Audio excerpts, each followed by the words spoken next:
director de Le Monde Diplomatique en español, investigador, especialista en la relación entre los medios de comunicación y la sociedad, pero no solo en eso, es una especie de enciclopedista francés, ¿sí? ¿Se puede decir eso, Ignacio? Sí, sería un gran honor. Sería un gran honor. ¿Te gusta eso?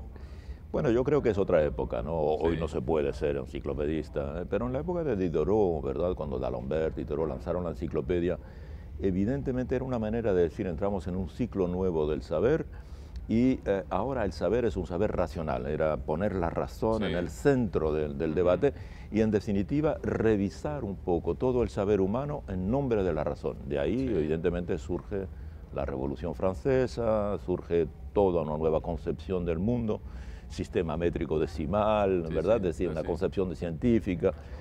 Hoy estamos en una revolución quizá de la misma envergadura, ¿verdad? Pero no se puede resumir a un solo parámetro y obviamente yo no creo que un equipo, por importante que sea, pudiese hacer una enciclopedia. Es característico que uno de los, digamos, elementos que identifican nuestra época, el cambio, desde el punto de vista del saber, sea Wikipedia. Wikipedia es la enciclopedia de hoy, claro. pero esta es una enciclopedia que hacemos todos juntos, porque cada uno contribuye con su saber desde el lugar en que se encuentra. Y entonces, claro, si la enciclopedia la hace la humanidad, entonces ya tiene más sentido hoy con respecto a otra época. Ahora, había un tema que era la razón y otro tema que vos dijiste que era que estuviera todo. Que estuviera todo. Y vos vas cruzando todo. Vos cruzás la economía, los medios de comunicación, la situación internacional, América Latina, Europa, Estados Unidos. ¿Qué encontraste en las discusiones norteamericanas del ASA como novedades? Bueno, fíjate que... Discúlpame, o si quieres otra cosa. ¿Qué no encontraste que debería haber estado, que son novedades en el mundo, novedades de discusión tal vez política o de los movimientos sociales, en donde los académicos están todavía desfasados? Mira, yo creo que, por ejemplo, hubo pocas intervenciones, no he seguido todo, evidentemente, pero sobre, digamos, las ciencias sociales en Asia. Y es evidente que el continente que está emergiendo, con un poderío considerable, y con el que hay que establecer puentes, como se establecieron con Europa en un momento, hablo desde América Latina, hay que establecer puentes en términos de ciencias sociales, con la India, con China, con Vietnam, con Indonesia, con Filipinas, etc. Y no ha habido intervenciones, digamos, significativas en torno a esa dimensión. Vamos hacia un mundo en el que de aquí a, digamos, 2030, 2050, las potencias emergentes estarán condominando el mundo, es decir, la India y China en particular, junto con Estados Unidos y otros BRICS, y no sabemos qué es la sociedad asiática y cuál es la sociedad asiática que está cambiando hoy día, qué tipo de relaciones. Estamos multiplicando de América Latina relaciones comerciales. Se habla de la alianza, la nueva alianza del Pacífico, la APEC, se habla de muchas relaciones bilaterales con Asia, pero ¿qué es la sociedad asiática? Sí, la Argentina exportan bueno, mineral de hierro en el caso de Brasil, claro, y soja en el caso de la Argentina especialmente. Claro. Y no sabemos a qué sociedad se le está transfiriendo con qué sociedades, sabemos con qué poderes estamos estableciendo lazos, pero con qué sociedades, qué tipo, por ejemplo, qué podemos sacar de enseñanza en materia de educación, por ejemplo. ¿Por qué los coreanos del sur están tan adelantados? ¿Cómo han podido ellos, saliendo de una sociedad que en 1953, cuando termina la guerra de Corea, están al mismo nivel que Ghana en África? ¿Cómo han podido impregnar su sociedad de tecnología de punta de esa manera? Hoy es el día que más tecnología tiene. ¿Qué métodos educacionales se han seguido? ¿Qué tipos de parámetros, digamos, cívicos, civilizacionales tiene esa sociedad que ha permitido adaptarse tan rápidamente cuando parecían sociedades arcaicas hace poco? Me pareció que esto no estaba muy presente, Martín. Este es uno de los elementos. Y sobre América Latina, ¿qué cosas no estaban presentes? O si querés, ¿qué cosas sí estuvieron presentes que son nuevas? Yo vi algunos temas. Yo vi temas migraciones, nuevas representaciones de sistemas políticos, la cuestión constitucional estuvo. Poca economía, me parece. Sí, Yo estoy de acuerdo. Sí, poca economía. Sí. Mira, también la ecología no ha estado tan presente. Me parece que también es un Salvo tema a veces importante. el enfoque que tenía que ver con minería a cielo abierto, ese tipo Sí, de claro, discusión, claro, ¿no? con el extractivismo, Claro, digamos. exactamente. Pero otras dimensiones en términos de energía, por Sí, ejemplo, ¿verdad? sí. Que se Energía podía. tampoco, tenés razón. Entonces, todo esto son temas que podían haber surgido. Y también, si quieres, mira, América Latina ha vivido una crisis importante política últimamente. Sí. Hablo en términos de sociedades, movimientos Sí. que ha habido en Chile o en Colombia o en República Dominicana o en México y más allá en Quebec también, ¿verdad? Sí. Igual que ha habido en otros países. A escala internacional decimos que eso es una crisis de la política, es una crisis de la democracia, ¿verdad? Y no sé si se ha estudiado aquí en esos términos, ¿verdad? Crisis, lo que ahora se llama la pospolítica o la postdemocracia. ¿Qué es la pospolítica? Bueno, esta idea de que la política no consigue resolverlo todo, que mucha gente piensa, ¿verdad? Que una parte de la sociedad piensa.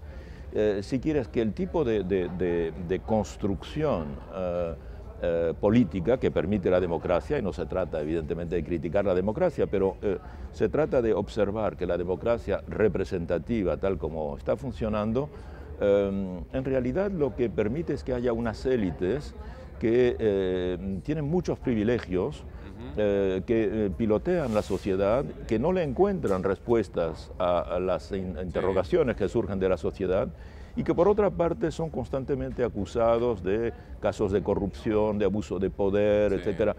Y hay como una insatisfacción, bueno, que en Argentina se conoció muy bien cuando aquello de que se vayan todos, etcétera. En 2001, así es. Y hoy eso se ha extendido a otras partes, en Europa, el movimiento del 15M, en Italia con Beppe Grillo, etcétera.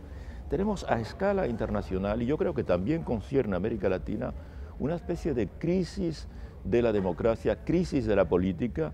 Y por otra parte, sin embargo, vemos que América Latina es el continente que más respuestas ha tratado de dar a esta cuestión. Porque en América Latina se inventó el concepto de democracia participativa, ¿verdad? Sí.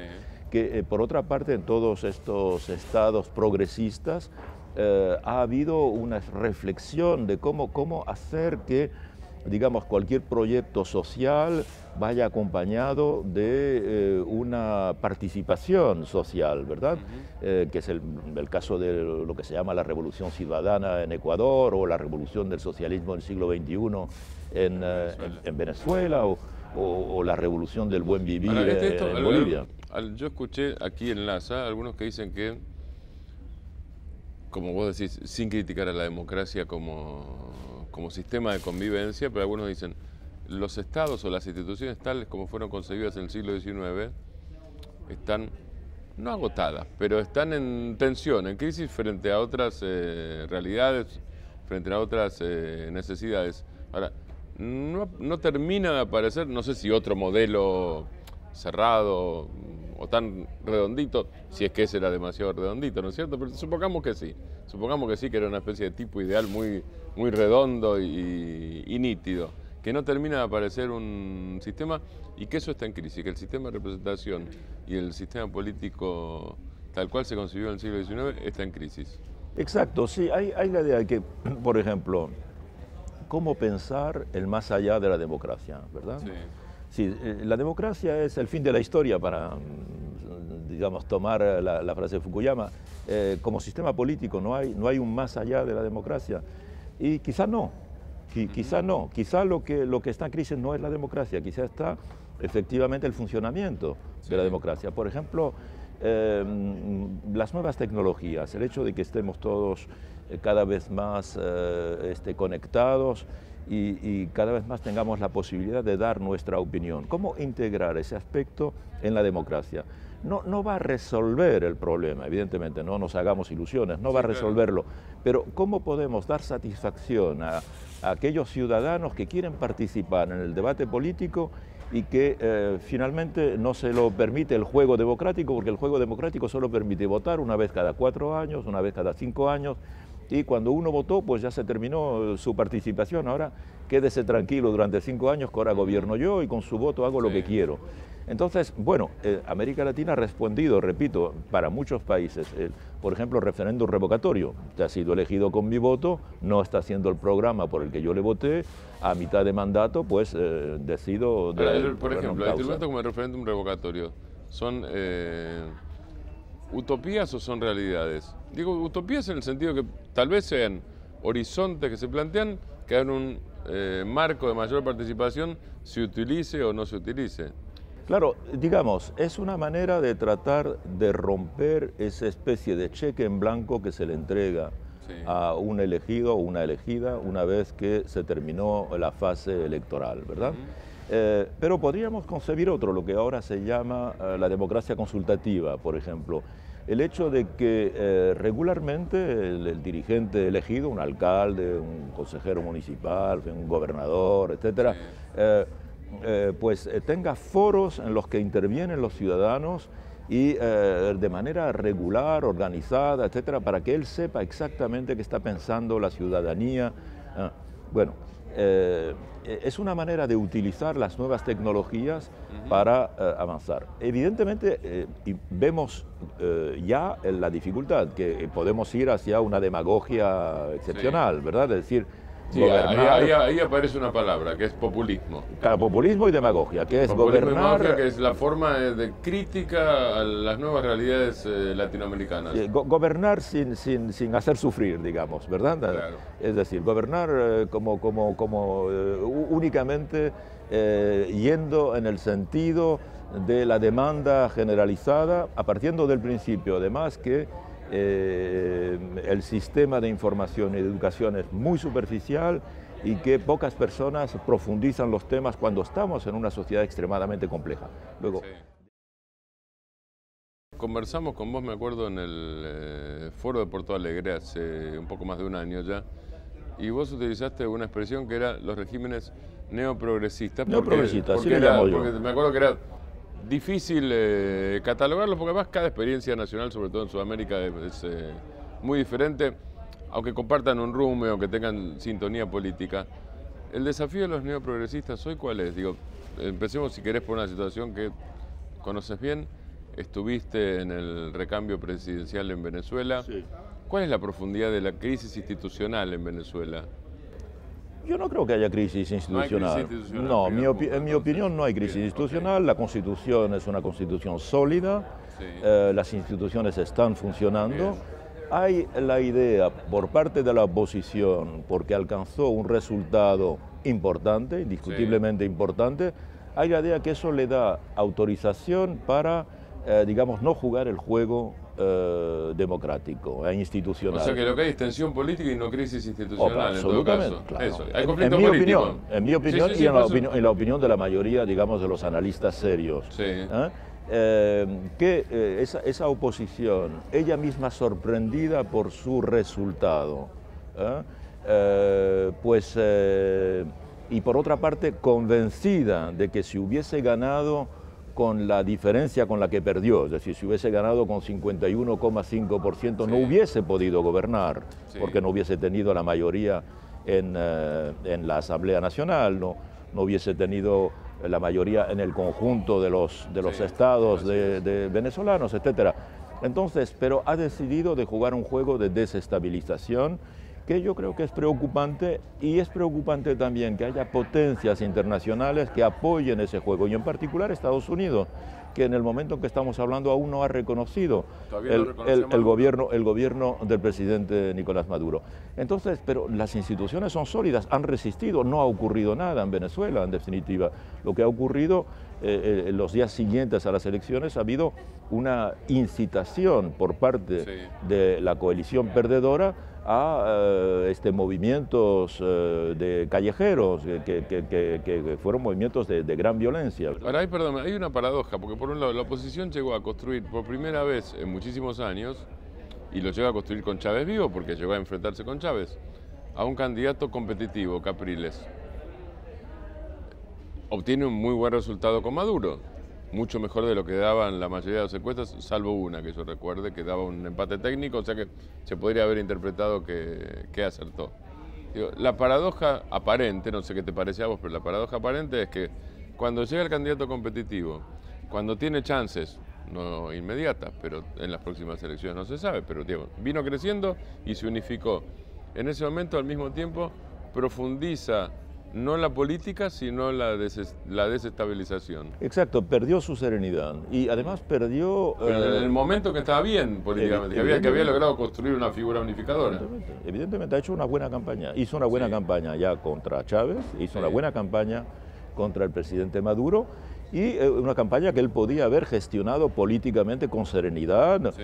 Cuando perdió contra el presidente Chávez, perdió por digamos, por casi 10 puntos de diferencia, pero obtuvo un resultado relativamente importante, obtuvo 45 o 46% de los votos, cosa que también fue en cierta medida una proeza. En la hora prácticamente que siguió al anuncio de los resultados, reconoció el funcionamiento democrático del sistema, reconoció que había perdido y felicitó al vencedor, al presidente Chávez. Reconoció las políticas sociales, recuerdo también. Bueno, entre tanto, asumió todo, hizo un programa diciendo que él asumía todo lo que era el chavismo, etcétera, él lo iba a continuar, los médicos cubanos ya no los iba a expulsar, sino que les iba a dar la nacionalidad. Bien, entonces hasta ahí, digamos, tuvo un comportamiento de político responsable. En el momento en que obtuvo ese resultado, eso como que le subió a la cabeza o fue mal aconsejado. Y efectivamente, desde entonces yo creo además que ha perdido popularidad y ha perdido seriedad en parte de aquellos mismos que lo votaron, porque yo creo que el pueblo venezolano, que ha tenido en 14 años una educación política importante, no entiende por qué de repente se juega de manera así a la oposición, prácticamente una especie de guerra civil política. Se deja de juzgar que las instituciones funcionan, los parlamentarios se niegan a participar, a reconocer el carácter institucional y legítimo de la presidencia. Entonces hay una situación que se ha complicado por, digamos, porque la oposición ha sido mal perdedora, digamos. ¿No? Es un poco el sentimiento que tenemos. Pero las instituciones resisten, la prueba es que nada se mueve en Venezuela, ¿no? ¿El desafío de Maduro cuál es? ¿El desafío económico? Algunos dicen que es la industrialización pendiente de Venezuela, más dos temas muy urgentes que son el tema del mercado cambiario, por la diferencia entre el oficial y el paralelo, que llega a un 300% más o menos, y la inflación. Exacto. Nicolás Maduro es, en mi opinión, digamos, el dirigente más serio que tiene Venezuela, el mejor formado, y que se encuentra en la posición de tomar las decisiones que el país necesita. Durante su campaña, por ejemplo, aunque el programa ya era el programa que había elaborado el presidente Chávez y que él hizo suyo, él abrió nuevos frentes o nuevos temas, entre ellos, por ejemplo, un tema que era un poco tabú en Venezuela, que era el tema de la seguridad, tabú para, digamos, el campo oficialista, para el gobierno. Él lo abrió con mucha franqueza. Pero creo que es un problema grave por el nivel de violencia, el nivel de homicidios, sobre todo en Caracas, ¿no? El nivel de inseguridad general que hay en el país, y decidió abordarlo primero, decir que era un problema importante y que, digamos, el país no podía seguir viviendo con esa especie de problemática, y dando soluciones, una serie de soluciones, entre ellos, bueno, la movilización también de parte del ejército para integrarlo en esa lucha, etc. Segundo, la cuestión de la inflación. Tuvo la valentía de, en plena campaña electoral, de hacer una devaluación del peso y del bolívar. Y esto evidentemente juega contra él. ¿Quién hace una devaluación, además una devaluación importante, en plena campaña? Lo hizo por realismo económico y político. Tercero, se atacó a los problemas del abastecimiento. Él fue también quien dijo que había un problema durante la campaña, porque el desabastecimiento no solo tiene causas, digamos, estructurales, tiene también causas coyunturales, que son la voluntad de unos cuantos acaparadores de crearle dificultades, entrar en la campaña de desestabilización permanente que se ha abierto ahora. Entonces, el presidente, por otra parte, también esta especie de centralización, que se decía que el país estaba demasiado centralizado, todo se decidía en Caracas. ¿Qué ha hecho Maduro? Maduro cada semana va a provincias, va a los diferentes estados, con el gobierno, estudian los casos, hace avanzar lo que él llama el gobierno de la calle. O sea que seguimos dentro de la revolución bolivariana, pero con un estilo ya totalmente diferente. Hay una voluntad, digamos, de sin dejar de prestar solución a los problemas históricos, que era la salud, la educación, la vivienda, el empleo, etcétera, que ya la revolución hizo. Se trata ahora de ir mejorando aspectos diferentes y además algunos de los cuales estaban disfuncionando, ¿verdad? Entonces, yo creo que el presidente Maduro ha dado pruebas precisamente de una gran sangre fría en medio de toda esta voluntad de desestabilización, y está dirigiendo Venezuela con mucha lucidez. Ignacio, hay una... No sé si es una estrella en aparición o es un montaje, no tengo idea, pero hay algunas realidades. Hay una estrategia evidente por parte del Departamento de Estado y de Washington, y hasta el propio vicepresidente Biden participa, de exaltación del arco del Pacífico, de la Alianza del Pacífico. Eso sería lo bueno, lo nuevo, lo abierto, lo libre, lo liberal, lo comercial, frente a lo viejo, que es lo cerrado. Lo cerrado es lo enclaustrado. Es Brasil, Argentina, Venezuela, básicamente. Y América Latina habría crecido, y cuando se dice que habría crecido, no se habla de los países sin los cuales el PBI de Sudamérica no se puede contar prácticamente. ¿Vos ves una estrategia en relación con esto, por un lado? Y la otra cosa es, ¿cuál es el desafío entonces para países como, en orden de importancia de PBI, si querés, Brasil, Argentina, Venezuela, frente a esto? Claro. Hay la idea de que hay que ayudar a un cambio de ciclo. Ha habido el ciclo neoprogresista, ¿verdad? Con la llegada de estos gobiernos y además también con la dinamización de ciertas alianzas. El ALBA, el Mercosur dinamizado con la llegada con Venezuela, tal cual, UNASUR, el UNASUR, la CELAC, todo esto. Bien. Estamos ahora frente a la contraofensiva. Hay la idea de crear una alianza nueva, lo que se llama la Alianza del Pacífico, con México, de México a Chile, pasando por Colombia y Perú, con la idea de arrimarla con países observadores como España en particular, y también la idea de arrimarla a la zona de dinamismo importante que representa Asia, diciendo esto es una alternativa de tipo liberal, precisamente, porque hay menos obligaciones. Perdón, porque todos tienen firmado Tratado de Libre Comercio con Estados Unidos, y en algún caso México es integrante del NAFTA directamente. Claro, directamente desde el 94. Es más, prácticamente está integrado en el mercado estadounidense, con Canadá. Entonces, esto se opone al precedente. Bueno, tienes un país como Uruguay, por ejemplo, que ha decidido también ser observador en la Alianza del Pacífico. Y Paraguay lo mismo. Paraguay tiene una dificultad que aún no sabemos si va a ser reintegrado en el Mercosur. Entonces, yo creo que hay que, por una parte, estar conscientes de que se trata de una operación con un objetivo político, de tratar de hacer contrapeso a, digamos, la alianza neoprogresista. Pero por otra parte también, en la medida en que, mira, Brasil está en las BRICS.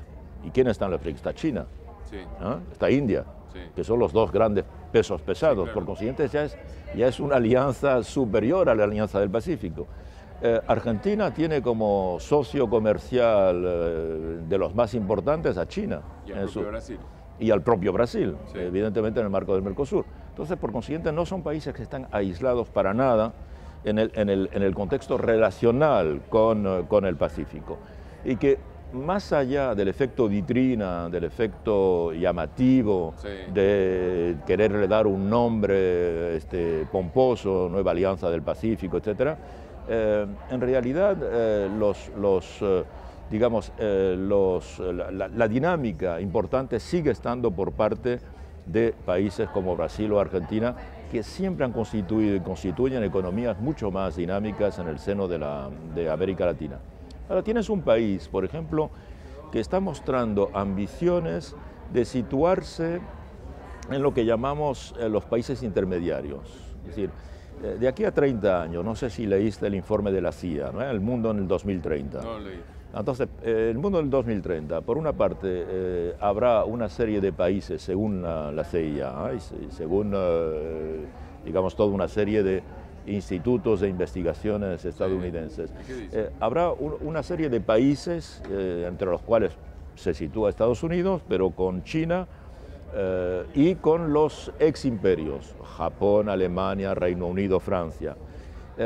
India, evidentemente, que constituyen un poco, digamos, el grupo dominante. Y debajo están los BRICS, o algunos de los BRICS. Y por debajo de ese grupo dominante sitúan a un pequeño grupo de países que son a la vez países que tienen una demografía relativamente importante y que tienen una economía que crece bastante. Entre ellos sitúan a Vietnam, por ejemplo, Indonesia, por ejemplo, Nigeria, por ejemplo, Etiopía, y en América Latina sitúan a Colombia, ¿verdad? Porque Colombia la ven como un país ya que tiene un peso demográfico que empieza a ser importante. Sí. Por otra parte, es un país con un crecimiento relativamente importante y también con relaciones muy directas, acuerdos con Estados Unidos y acuerdos con... Entonces, hay esta idea de que Colombia es una opción más en, digamos, el juego histórico económico latinoamericano que se limitaba a tener 3 campeones, digamos, Brasil, México y Argentina. Sí. Entonces entraría ahí, según ellos, Colombia, y no entraría Venezuela, según ellos. Cuando Venezuela, evidentemente, por su potencial de hidrocarburos, es un elemento definitivamente importante, claro. Ahora, otra paradoja más, porque después de Lehman Brothers y sobre todo en los últimos años, Colombia diversifica su comercio con Estados Unidos, en la parte comercial, digo, la militar creo que se tocó mucho menos, pero diversifica su comercio con Estados Unidos por un lado, aumenta con América del Sur y con Venezuela, después de que Néstor Kirchner y la UNASUR mediaran en el 2010 en la casi guerra entre Colombia y Venezuela. Y además, en buena medida por terceros, pero Cuba es uno, termina dando el primer paso importante en muchísimos años de negociación con la FARC. Con lo cual, en realidad, todo eso que hizo Colombia se debe a lo contrario de lo que aparece en el informe de la CIA. Se debe a la integración con los neoprogresistas. Claro, evidentemente. Lo hace Santos, por otra parte, no lo hace la izquierda colombiana, que es muy débil. Absolutamente. Y, por ejemplo, lo que es muy importante en este escenario, sí, de que Colombia se instale como un país intermediario, es que se ponga un término al conflicto. Con el conflicto es imposible, si el conflicto sigue. Claro. Por consiguiente, el condicionante es que las negociaciones que se llevan a cabo en La Habana avancen, y se ha dado un primer paso positivo, sí, en la medida que hay entendimiento sobre la cuestión fundamental, que es la cuestión agraria, ¿verdad? Claro. Que es digamos, sí, que el núcleo de base del conflicto. Que son millones de desplazados, pues no es un tema abstracto, ¿no es cierto? Claro, claro. Frente a esto, ¿qué pueden hacer o qué ves que están haciendo Brasil, Argentina, Venezuela? Bueno, yo creo que están haciendo algo extremadamente importante, que están sacando a millones de personas de la pobreza.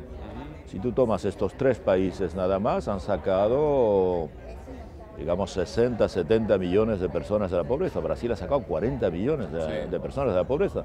Las políticas sociales del gobierno Kirchner, el gobierno Cristina, han sacado a millones de argentinos de la pobreza, y las políticas sociales de la revolución bolivariana han sacado a millones de personas. Esto es fundamental.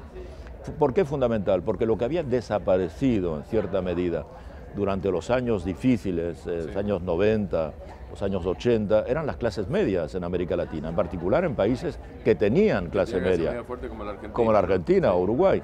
Entonces habían desaparecido y ese colchón, la conflictividad se había aumentado porque en realidad era una especie de choque entre los privilegiados y los que no tenían nada. Entonces, salir de la pobreza es integrarse a la clase media.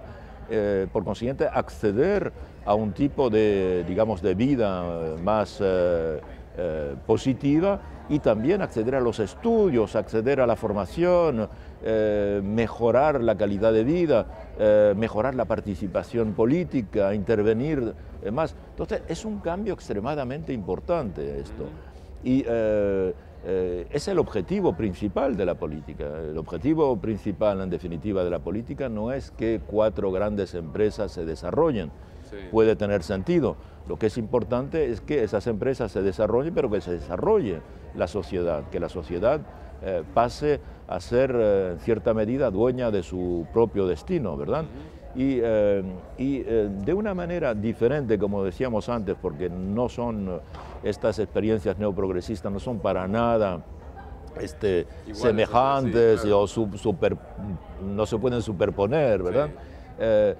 Pero mira, la vía de Lula o de Dilma no es la misma para nada que la vía de Cristina o de Néstor, no es para nada la de la revolución ciudadana en Ecuador, pues no se habla mucho del éxito extraordinario desde el punto de vista social y económico que está teniendo Ecuador.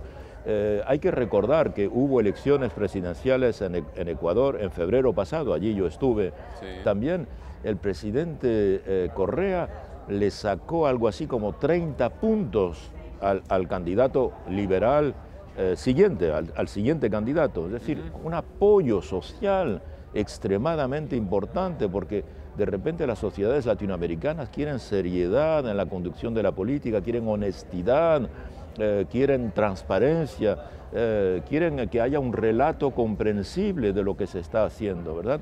Cosa que no se había hecho hasta ahora.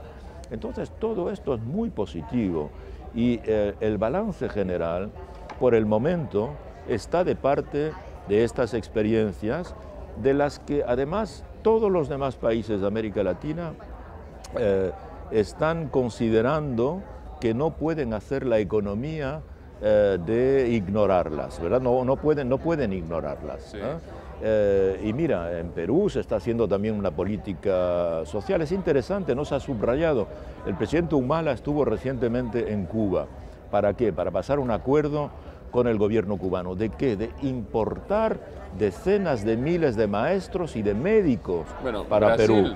Brasil acaba de acordar con Cuba la importación a Brasil de 6.000 médicos. Lo está haciendo igual Perú, etcétera. Sí. Es decir que no vemos las barreras, no hay que ponerlas donde no están. Claro. Porque estos países también quieren, y Perú como otros, que tienen un crecimiento muy importante basado en la minería, quieren también desarrollar sus países, desarrollar las infraestructuras. El gobierno de Correa en su último mandato ha construido más de 8.000 kilómetros de carreteras, puentes, puertos, etc. Bueno, es una manera de desarrollar la conectividad, ¿verdad? Y permitir que la estructuración del país se haga no sobre bases de explotación colonial como históricamente se hizo, sino como bases del interés de la propia ciudadanía en el seno de un país. Gracias. Ignacio Ramonet, director del Le Monde Diplomatique en español, para Claxo Televisión.